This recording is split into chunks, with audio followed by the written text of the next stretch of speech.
Help me out. Got tongue tied. A sincere decision. Amen. Make sure that this is a decision from your heart. Amen. Because if not, like I said, you can deceive yourself. Amen. Amen. But here we have this man saying, I'll follow you, which was a good thing. And he said, well, first let me go and bury my father. Amen. Like I said, it's not that Jesus was being insensitive, but he wanted him to know the cost. May I submit to you that in this walk with God, we've got to always remind ourselves to count the cost. Why? Because the enemy will always send things our way to distract us. The enemy will always send things our way to take us from, amen, from the focus. Amen.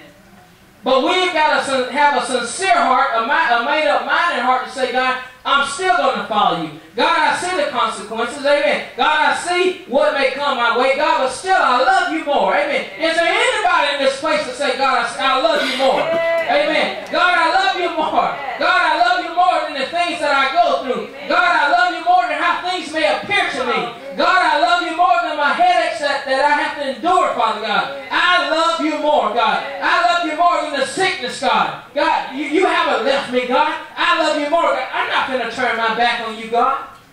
I remember in the Bible, the disciples say, but where will we go? Amen. That's about how I feel. Is that how you feel? Amen. Well, God, where am I going to go? I don't have anywhere else to go. Amen. Amen. I don't have anywhere else to go but God to learn more of you. Amen. But following your ways, God. That's the only way we can go. Amen. Because we already know that the other way is damnation and hell. Amen. Amen. Amen.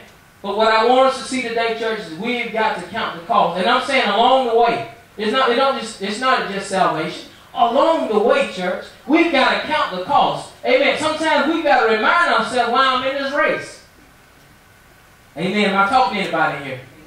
Amen. Have you had to remind yourself of what you got ahead of you? Amen. You had to remind yourself that I might have had some days behind me, but my better days are yet before me. Amen. I might have had some rough time. I may be in a rough place in my life right now, but my better days are still before me. Amen. No matter what people may say, amen, my better days are coming. Amen. No matter what the economy may say, no matter what the scientists may say, amen, your best is still yet to come.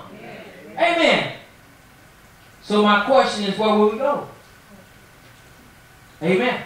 I'll tell you where we're going. With God. Amen. We've counted the cost. We know the cost. And when we get weak, we're going to pray for our strength. We're going to pray for our brother's strength. Amen. Amen. You see, God allows us to go through different things in our life. But those things should not be stopping points for us. God allows us to go through deserts in our life. But I come to tell somebody, don't stop in the desert. If you stop in the desert, it's your death. Amen. But God is saying that if you're in the desert, God is saying, and I'm going to take the way the Lord showed me is this. You know, I'm not saying today that your desert, if you respond to God, the desert is over. But what I am saying is that there is an end to your desert. And what I am saying is that God will give you strength, amen. God will give you the water that you need, amen, to get to the other side of the desert. Amen. But my word to you is this. Don't stop in the desert. Don't feel like God has left you. Don't feel like you're all by yourself. God is saying, I'll never leave you, nor will I forsake you. God is saying, while you're walking, I can just see this person walking through the desert. But God is saying, while you are walking through the desert, it's like he's got this big eye. You know, we're talking about the big brother. He sees all things. God is looking at the whole picture. And God sees you when you get weak. God sees you when you are thirsty. God sees you when you are hungry. Amen. But God is saying, don't stop in the desert.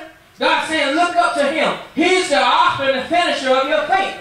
Amen. What does that mean? That means He's the beginning and He's the end. Amen. He's all in between, baby. He's all that you need. Amen. Has anybody tried Jesus?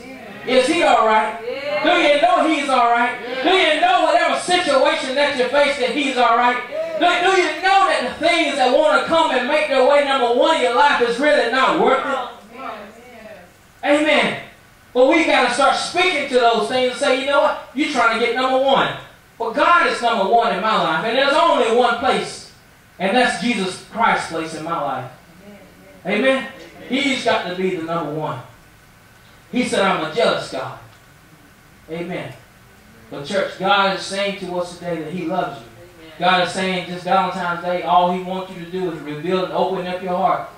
That He may operate in your heart. And you know, and just like we go to the doctor and we trust this doctor to operate on us. In a sense, it's almost like we just trust Him with our life. You know, He say, you know, this medicine's going to make you go to sleep. You say, okay, give me the medicine. But we put our trust and our hope in Him.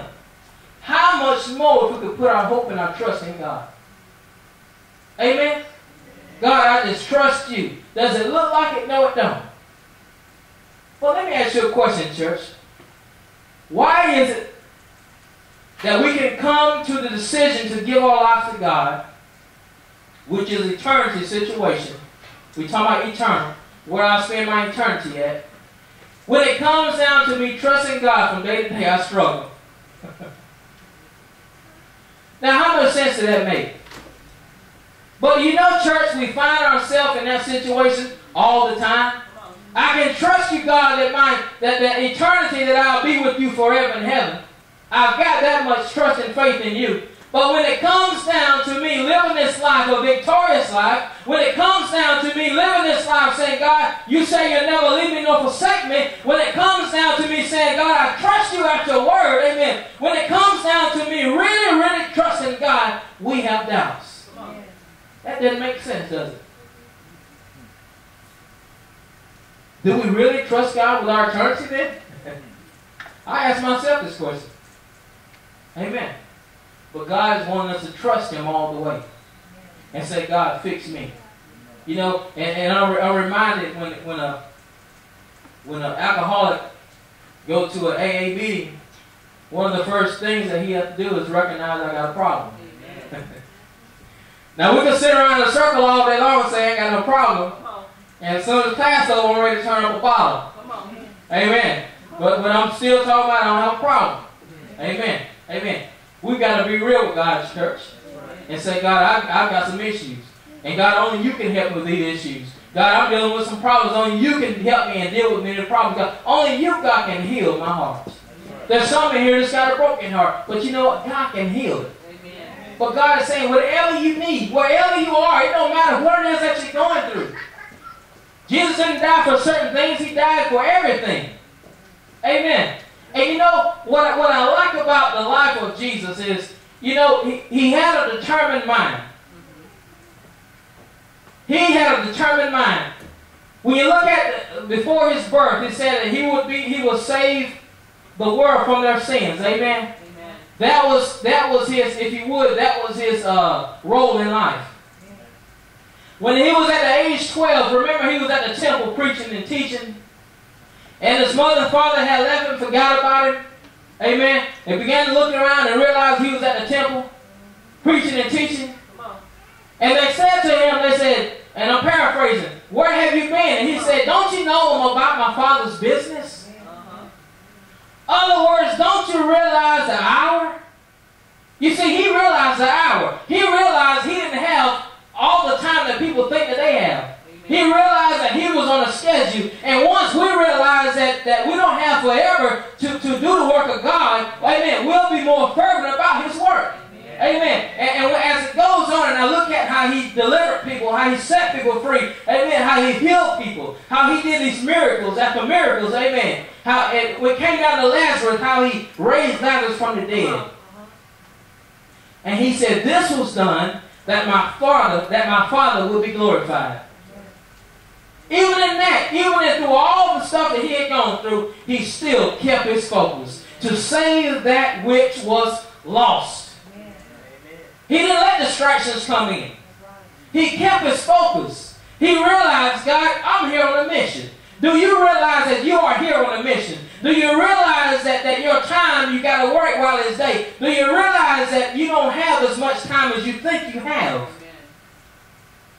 And as it was coming time for Him to die on the cross, I remember Him even extending His love out to